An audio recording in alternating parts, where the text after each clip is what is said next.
Can hash algorithms such as MD5/SHA-1 generate an id with less probability of collision than pure random number?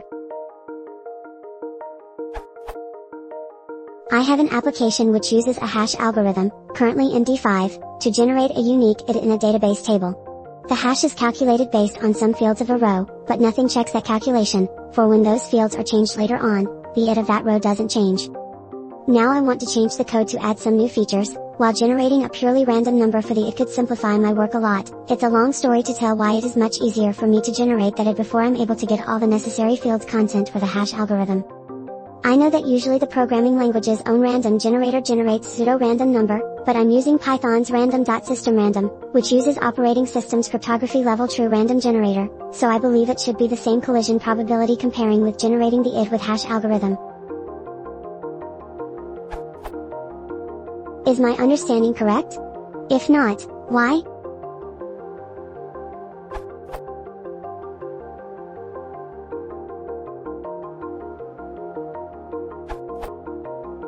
Generating X number of bytes of random data gives exactly the same collision probability as using the hash function on some ids.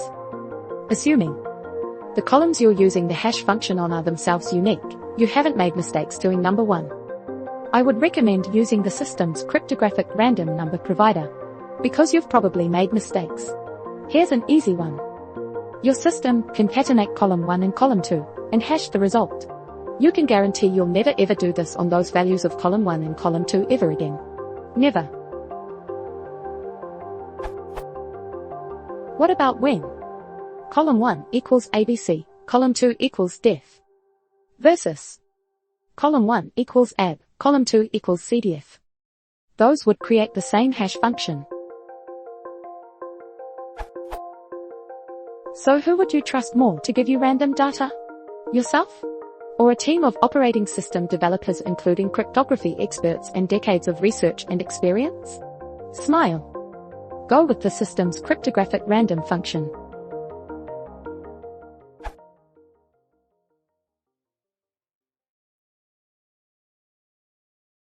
Before school began, please consider the project.